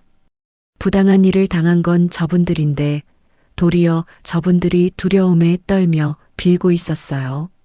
힘없는 사람들이 평생 배워온 게 저 두려움이었겠죠. 참는 것, 숙이는 것, 없던 일로 하는 것. 그렇게 견디는 것이 산다는 건 줄로만 알고 살아온 세월이 저 구분 등에 고스란히 새겨져 있었습니다. 나는 그 서러운 광경 앞에서 잠시 눈을 감았습니다. 그리고 깊게 숨을 들이쉬었습니다. 가슴 밑바닥에서부터 뜨거운 것이 서서히 가라앉고 그 자리에 차갑고 단단한 무언가가 들어차는 게 느껴졌습니다. 눈물로는 아무것도 바꿀 수 없었습니다. 저들에게 필요한 건 아내의 통곡이 아니라 이 건물의 주인이 누구인지 똑똑히 아는 것이었어요. 눈을 떴을 때 나는 더 이상 울고 있는 늙은 아내가 아니었습니다. 눈물을 손등으로 닦아내고 천천히 몸을 일으켰어요. 흐트러진 옷매무새를 바로하고 맨발 그대로 땅을 딛고 섰습니다. 조금 전까지 통곡하던 내 얼굴에서 표정이 사라졌습니다. 대신 그 자리에 이 거대한 건물을 세우고 소유한 사람의 서늘한 위엄이 내려앉았어요. 나는 순택 어르신의 손을 가만히 놓아드리고 민석과 주원을 똑바로 바라보았습니다. 두 사람은 여전히 나를 우습게 보며 비웃고 있었지만 내 눈빛을 마주한 순간 그 비웃음이 아주 잠깐 흔들렸습니다. 왜인지는 저들도 몰랐겠죠. 그저 본능적으로 느꼈을 겁니다. 눈앞에 이 노부인이 방금까지의 그 노부인이 아니라는 것을요. 오랜 세월 사람 위에 군림해온 자들은 진짜 힘을 가진 사람을 만났을 때 본능으로 알아차리는 법이니까요. 나는 핸드백에서 천천히 휴대폰을 꺼냈습니다. 손끝은 더 이상 떨리지 않았어요. 화면을 켜고 단축 번호를 누르기 전에 나는 잠깐 고개를 돌려 남편을 바라보았습니다. 부어오른 뺨으로도 그 사람은 나를 향해 희미하게 고개를 끄덕여 주었어요. 이제 당신 뜻대로 하라는 듯이요. 그 눈빛에 힘을 얻어 나는 다시 두 사람을 향해 돌아섰습니다. 지금부터 벌어질 일을 나는 이미 알고 있었습니다. 조금 전까지 바닥에 주저앉아 울부짖던 나였습니다. 그런데 지금 나는 옷매무새를 가다듬고 민석과 주원을 차갑게 내려다보고 있었어요. 내 온몸에서 풍겨나오는 기운이 달라졌다는 걸 나 자신도 느꼈습니다. 눈물은 이미 말라 있었고 대신 그 자리에 40년간 수많은 계약과 협상을 이끌어 온 사람의 냉정함이 돌아와 있었어요. 지하 주차장에 순간 정적이 감돌았어요. 어르신들도 지훈이도 심지어 저 두 사람까지도 숨을 죽인 채 나를 바라보았습니다. 방금까지 통곡하던 노부인이 갑자기 다른 사람처럼 서 있으니 그 변화가 저들을 얼어붙게 만든 거였죠. 나는 남편의 손을 지그시 쥐었습니다. 조금 전 폭행을 당하며 떨렸을 그 손이 내 손 안에서 아직도 미세하게 떨리고 있었어요. 나는 그 손을 두 손으로 꼭 감싸며 부드럽지만 확신에 찬 목소리로 말했어요. 여보, 당신은 여기까지 최고로 잘해줬어요. 이제부터는 이 건물 주인인 내가 내 방식으로 정리할 테니 가만히 보고만 계세요. 남편이 부어오른 눈으로 나를 올려다보았습니다. 무언가 말리려던 그 사람은 내 얼굴을 보더니 입을 다물었어요. 40해를 산 사람은 압니다. 지금 이 사람을 막을 수 없다는 걸요. 그동안은 늘 남편이 나를 지켜주었지만 오늘만큼은 내가 그 사람을 지킬 차례였습니다. 남편은 천천히 고개를 끄덕였습니다. 당신을 믿는다는 그 짧고도 깊은 끄덕임이었어요. 그 모습을 본 민석이 배를 잡고 비웃었습니다. 건물 주인? 아주 노인네들이 더위 먹고 단체로 정신이 나갔구나. 내가 이 빌딩 주인 이정희 대표면 나는 대한민국 대통령이다. 나는 그 비웃음을 무시했습니다. 대꾸할 가치도 없었으니까요. 대신 최고급 가죽 핸드백을 열어 금박으로 대표이사 이정희라고 새겨진 명함 한 장을 꺼냈습니다. 그리고 그것을 민석의 가슴팍에 가볍게 던졌어요. 명함이 그의 셔츠에 부딪혔다가 바닥으로 떨어졌습니다. 민석은 그것을 주울 생각도 없이 코웃음만 쳤어요.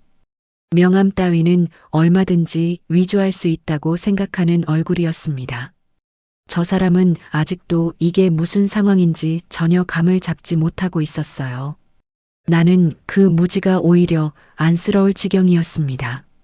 몇 초 뒤면 저 얼굴이 어떻게 무너질지 나는 이미 보고 있었으니까요.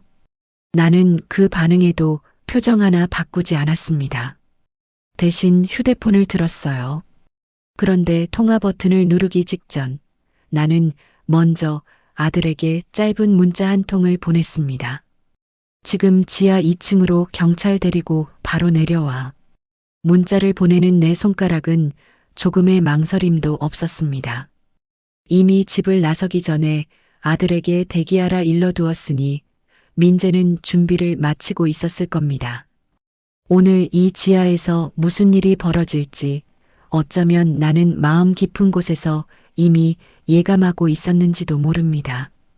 그 예감이 이렇게 끔찍한 방식으로 들어맞을 줄은 몰랐지만요. 문자를 보낸 뒤 나는 천천히 단축번호 1번을 눌렀습니다. 그리고 스피커폰 버튼을 눌렀어요.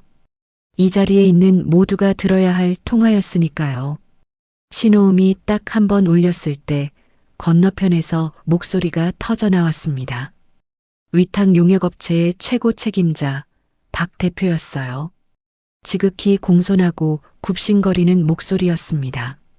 아이고, 이정희 대표님, 날도 더운데 어쩐 일로 직접 전화를 다 주셨습니까? 그 목소리가 스피커폰을 타고 지하 주차장에 쩌렁쩌렁 울려 퍼지는 순간 나는 민석과 주원의 얼굴을 똑바로 지켜보았습니다. 자기들의 하늘 같은 사장이 늙은 경비 마누라라고 비웃던 이 여자를 향해 대표님이라 부르며 굽신거리고 있었어요. 두 사람의 얼굴에서 비웃음이 씻은 듯이 사라졌습니다. 핏기가 가시며 백지장처럼 하얗게 질려갔어요. 나는 그 표정의 변화를 아주 천천히 하나도 놓치지 않고 눈에 담았습니다. 남을 짓밟을 때는 그렇게 당당하던 얼굴이 자기보다 높은 사람 앞에서는 이렇게 순식간에 무너지는구나. 그 비겁함이 나는 새삼 역겨웠습니다.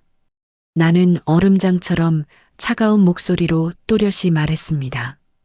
박 대표님, 나 이 주상복합 빌딩 주인이자 관리법인 대표 이정희입니다.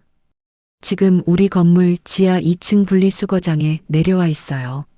전화기 너머에서 박 대표의 목소리가 사색이 되었습니다. 네, 대표님이 직접 지하엔 어쩐 일이십니까?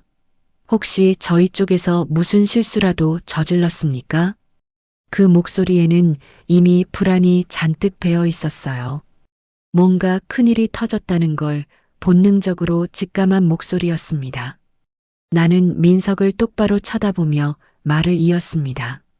당신네 회사 총괄 본부장 배주원과 보안팀장 최민석이라는 사람이 지금 내 눈앞에서 우리 아파트 시니어 경비원의 정강이를 구둣발로 차고 뺨을 때렸습니다. 한마디 한마디를 또박또박 힘주어 말했습니다.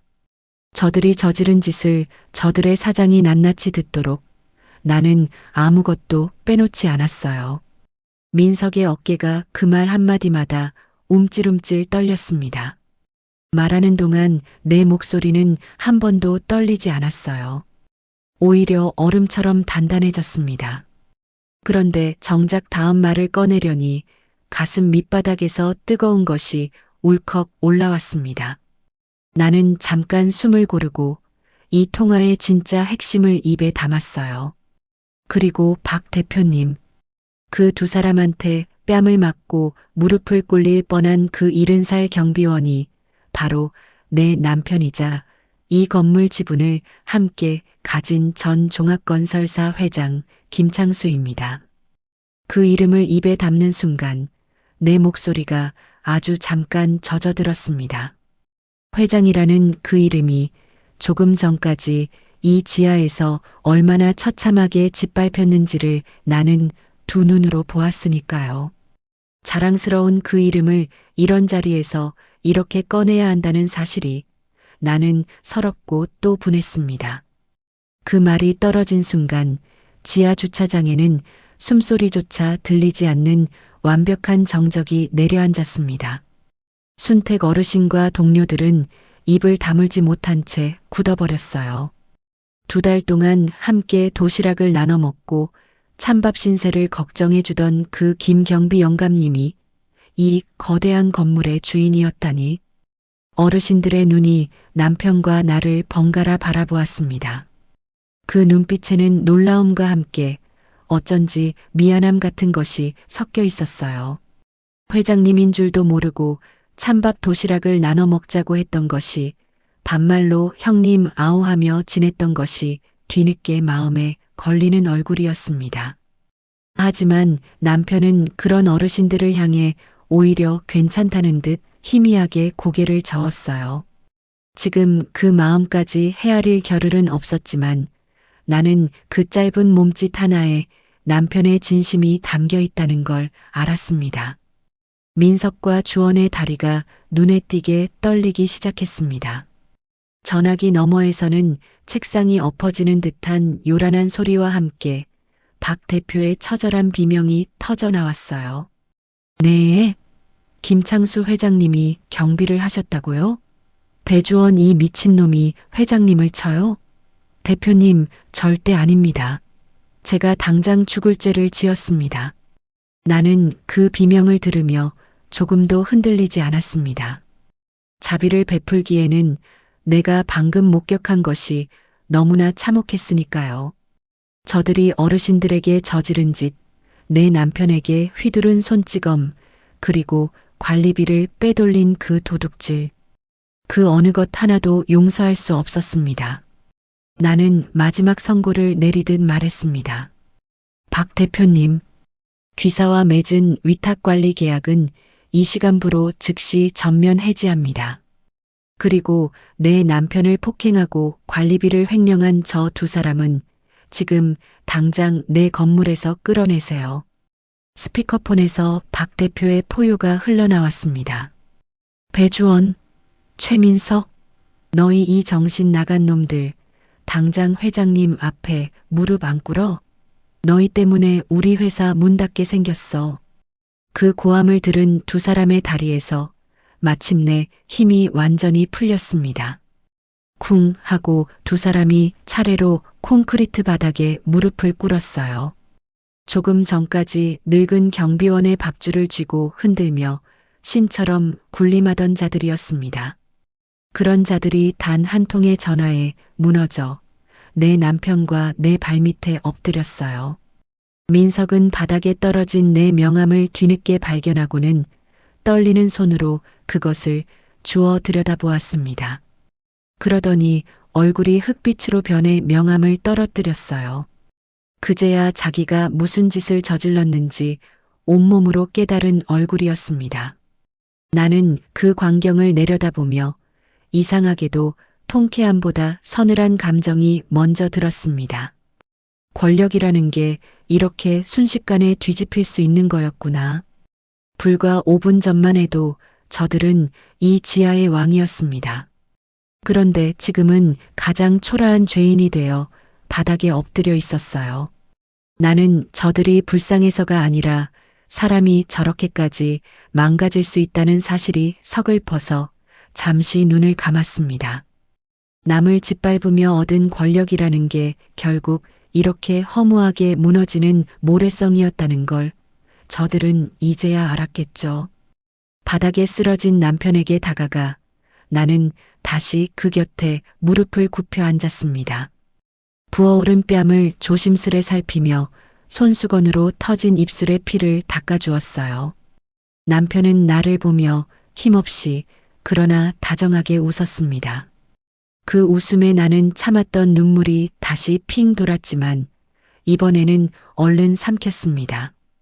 아직 울 때가 아니었으니까요. 바닥에 흩어진 미숫가루 위로 저 멀리서 여러 사람의 발소리가 빠르게 다가오고 있었습니다. 절도 있고 규칙적인 발소리였어요. 나는 고개를 들어 통로 쪽을 바라보았습니다. 이제 이 긴 여름의 마지막 장면이 막 시작되려 하고 있었습니다. 절도 있는 발소리의 주인공은 아들 민재였습니다. 우리 법인 법무팀장이자 변호사인 38살 아들이 감사팀 직원 5명과 경찰관 넷을 이끌고 지하 통로로 들어섰습니다. 조금 전 내가 보낸 문자를 받고 곧장 내려온 거였어요. 아들은 바닥에 엎드린 두 사람과 부어오른 아버지의 얼굴을 한눈에 훑더니 표정이 굳었어요. 아버지가 뺨을 맞았다는 사실에 아들의 턱이 잠깐 떨리는 걸 나는 보았습니다. 하지만 아들은 감정을 앞세우지 않았습니다. 법을 다루는 사람답게 지금 이 자리에서 가장 먼저 해야 할 일이 무엇인지 정확히 알고 있었어요.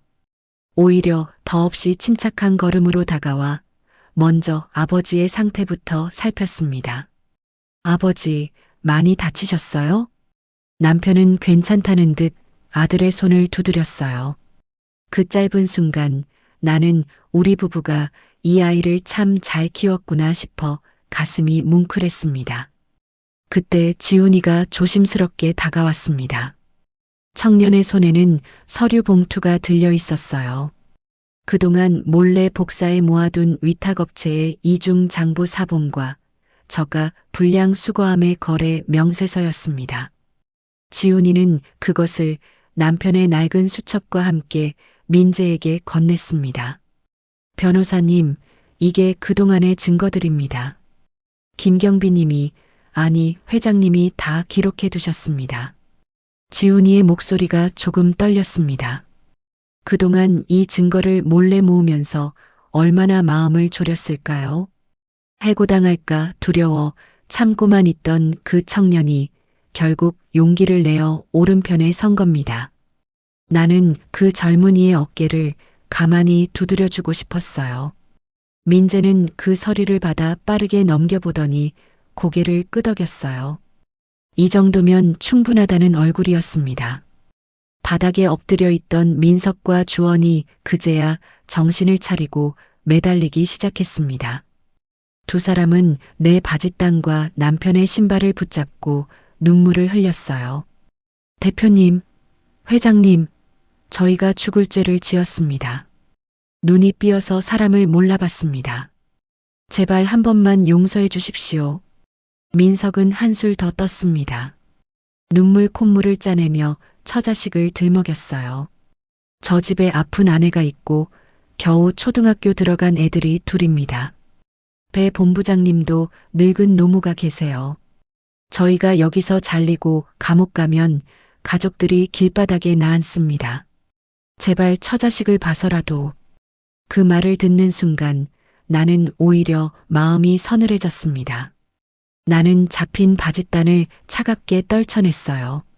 처자식 있고 노모 있는 사람이 그래요? 당신들이 짓밟고 월급 도둑이라 모욕한 이 어르신들도 누군가의 귀한 아버지이자 남편이에요. 당신들 가족만 소중하고 이분들의 가족과 피눈물은 우스웠습니까? 내 목소리가 지하에 낮게 깔렸습니다.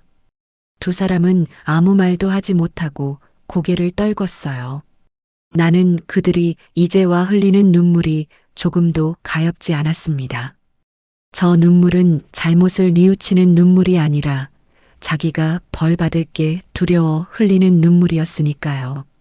정작 어르신들이 모욕당하며 삼킨 눈물에는 눈 하나 깜짝하지 않던 사람들이었습니다. 나는 그 뻔뻔함에 더 마음을 굳혔어요. 민재가 경찰관에게 눈짓을 보냈습니다. 폭행 현행범으로 두 사람을 인계하라는 지시였어요. 그리고 서류를 든 채 두 사람을 내려다보며 말했습니다. 배주원 씨, 최민석 씨, 두 분이 지난 3년간 우리 건물에서 부풀려 빼돌린 횡령액과 불량자재 사기 납품 건은 법인 차원에서 가압류를 걸고 민형사상 손해배상을 마지막 한 푼까지 청구하겠습니다. 아들의 목소리는 낮았지만 조금도 흔들림이 없었습니다. 감정에 휘둘리지 않고 오직 법과 증거로만 이야기하는 그 모습에 두 사람은 더 이상 변명할 엄두조차 내지 못했어요. 나는 그 순간 우리 부부가 물려줄 것이 재산이 아니라 저런 반듯함이라는 걸 새삼 느꼈습니다. 경찰관들이 두 사람의 양팔을 잡아 일으켰습니다. 조금 전까지 이 지하를 호령하던 자들이 고개를 푹 숙인 채 끌려나갔어요. 나는 그 뒷모습을 지켜보며 아무런 말도 하지 않았습니다. 그런데 그때 상황을 살피러 슬그머니 다시 내려왔던 상가 대표가 눈에 띄었습니다. 사태를 파악하고는 몰래 빠져나가려던 참이었어요. 민재가 그 여자를 불러 세웠습니다. 대표님, 공용공간 불법 적치물과 소방시설법 위반으로 이미 과태료 고발 조치했습니다. 그리고 상가 임대차 계약은 만료되는 대로 재계약이 없을 겁니다. 상가 대표의 얼굴이 하얗게 질렸습니다. 그 여자는 무어라 항변하려다 나와 눈이 마주치자 입을 다물고 말았어요. 자기가 그동안 누구의 건물에서 그런 행패를 부려왔는지 이제야 깨달은 얼굴이었습니다. 분수대에 떨어진 나뭇잎을 두고 어르신을 무릎 꿇리려 했던 그 오만함이 이제 자기 발등을 찍은 겁니다. 그 여자가 힘없이 돌아서는 모습을 보며 나는 통쾌함보다도 이런 생각이 들었어요. 남에게 함부로 대한 값은 언젠가 반드시 자기에게 돌아온다는 것을요. 지하가 조용해지자 남아있던 순택 어르신과 동료들이 어찌할 바를 몰라 고개를 숙였습니다. 두려움과 미안함이 뒤섞인 얼굴이었어요. 회장님, 대표님인 줄도 모르고 저희가 찬밥 도시락이나 드리고 무례하게 굴었습니다. 저희도 이제 잘리는 겁니까? 그 말에 남편이 자리에서 일어섰습니다. 다리를 절뚝이면서도 남편은 순택 어르신과 동료들의 거친 손을 하나하나 맞잡았어요. 그리고 허리를 깊이 숙였습니다. 형님, 동생들, 제가 신분을 속여서 정말 미안합니다. 지난 2달간 여러분과 땀 흘리며 제가 다시 살아있음을 느꼈습니다. 여러분은 제 인생 최고의 은인들입니다. 70살 남편이 허리를 숙이자 어르신들의 눈에서 눈물이 왈칵 쏟아졌습니다. 나는 그 광경을 보며 목이 메었어요. 회장님이라는 사람이 자기들 앞에서 허리를 숙이는 걸 저분들은 평생 처음 겪어봤을 겁니다. 세상은 늘 저분들에게 고개를 숙이라고만 했지 누구도 저분들에게 먼저 고개를 숙여준 적이 없었을 테니까요. 나는 그 서러운 세월이 남편의 절 한 번으로 조금이나마 위로받기를 바랐습니다.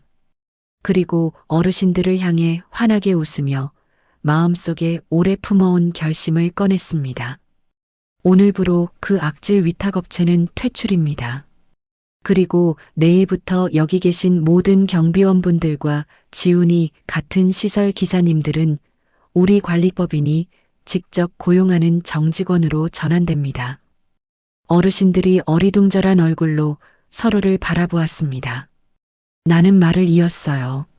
중간에서 저 사람들이 떼먹던 그 돈은 이제 전부 여러분의 임금과 명절 상여금, 의료비로 돌아갑니다. 나이 제한이나 강제 퇴직은 없어요. 건강이 허락하는 한 오래오래 우리 건물을 지켜주세요. 말을 하는 내 목소리도 어느새 젖어 있었습니다. 이 말을 하려고 나는 2달을 참았던 겁니다. 남편이 증거를 다 모을 때까지 저 어르신들이 조금이라도 덜 불편하도록 기다린 그 시간이 마침내 오늘 결실을 맺은 거였어요. 평생 나이 먹었다고 밀려나고 짓밟히기만 하던 분들이었습니다. 그런 분들이 내 말을 듣고 감격의 눈물을 쏟으며 나와 남편의 손을 붙잡았어요. 감사합니다. 정말 감사합니다. 회장님, 대표님. 지하 분리수거장이 순식간에 눈물바다가 되었습니다. 조금 전까지 폭력과 모욕이 넘치던 그 자리가 이제는 따뜻한 울음으로 가득 찼어요. 나도 더는 참지 못하고 어르신들과 함께 눈물을 흘렸습니다. 슬퍼서가 아니라 마침내 옳은 일이 옳은 자리를 찾았다는 안도의 눈물이었어요. 남편이 아들을 불렀습니다. 공동회장으로서 내린 첫 번째 지시였어요. 민재야, 당장 저 냄새나는 쪽방 쉼터 가벽부터 다 철거해라. 그리고 우리 건물 1층에서 볕이 제일 잘 드는 남양 공실을 시니어 직원 휴게실로 바꿔라. 그 목소리에는 오래전 현장을 지휘하던 회장의 힘이 다시 실려 있었습니다. 다만 이번에는 자기 이익이 아니라 함께 일한 동료들을 위한 지시였어요. 며칠 뒤 그 남양 공실은 천장 에어컨과 안마의자, 냉장고가 갖춰진 환한 휴게실로 다시 태어났습니다. 창으로 햇살이 가득 들어와 지하의 그 눅눅한 쪽방과는 비교할 수 없이 따뜻한 공간이었어요. 순택 어르신은 안마의자에 처음 앉아보고는 아이처럼 좋아하셨습니다. 문을 여는 날 나는 남편에게 이제 고문으로 사무실에 편히 앉아 계시라고 권했어요. 그런데 남편은 새로 맞춘 경비복을 입고 웃으며 말했습니다. 임자, 월급 받는 경비원은 아니지만 내 진짜 출근지는 회장실이 아니라 이 휴게실이요. 내일 아침 7시에도 순택 형님이랑 순찰 돌고 여기서 시원한 미숫가루 마실 테니 늦잠 자게 두지 마죠. 경비모를 삐딱하게 쓰고 어르신들과 어깨동무를 한 채 환하게 웃는 남편의 뒷모습을 나는 오래도록 바라보았습니다. 은퇴 후 5해 동안 시들어가던 그 사람이 이제는 누구보다 환하게 웃고 있었어요. 저 사람을 다시 살아나게 한 것은 회장이라는 직함도 통장의 숫자도 아니었습니다. 저 지하에서 만난 사람들, 함께 나눈 도시락 한 그릇, 서로의 곁을 지켜준 그 마음이었어요. 진정한 나이듦과 권력의 값어치는 남위에 군림하는 것이 아니었어요. 약한 이웃들과 어깨를 나란히 하며 그들의 따뜻한 방패가 되어주는 것이었습니다. 그 여름 지하에서 쏟아졌던 미숫가루 한 통이 내게 가르쳐 준 것은 바로 그것이었습니다. 나는 창밖으로 쏟아지는 여름 햇살 아래에서 오랜만에 마음 깊이 평온한 미소를 지었습니다. 여러분, 오늘 사연 들으면서 무슨 생각하셨나요? 조선 후기 실학자 다산 정약용은 목민심서에서 벼슬아치의 도리를 논하며 아전이 백성을 대하는 태도야말로 그 사람의 그릇을 가른다고 보았습니다. 그는 이렇게 적었습니다. 위엄은 청렴에서 나오고 신의는 성실함에서 나온다. 힘으로 아랫사람을 억누르며 부린 위엄은 한낱 거품이어서 진짜 권력자 앞에 서면 순식간에 무너지고 맙니다. 오늘 사연 속 그 노부부처럼 진정한 어른은 남을 짓밟는 대신 가장 낮은 자리의 사람 곁에 서서 그들의 강패가 되어주는 사람입니다. 우리 모두 살다 보면 힘있어 보이는 이가 부러울 때가 있지만 세월이 끝내 증명하는 품격은 나보다 약한 이를 어떻게 대했는가 그 태도 하나에 고스란히 담겨 있음을 오래 기억하면 좋겠습니다. 오늘도 끝까지 시청해 주셔서 감사드립니다. 사연이 마음에 닿았다면 더 좋은 사연으로 찾아뵐 수 있도록 구독과 좋아요를 부탁드릴게요. 그리고 사연의 주인공을 위한 따뜻한 말씀도 댓글로 부탁드립니다. 여러분의 오늘을 응원합니다. 꿈꾸는 사연이었습니다.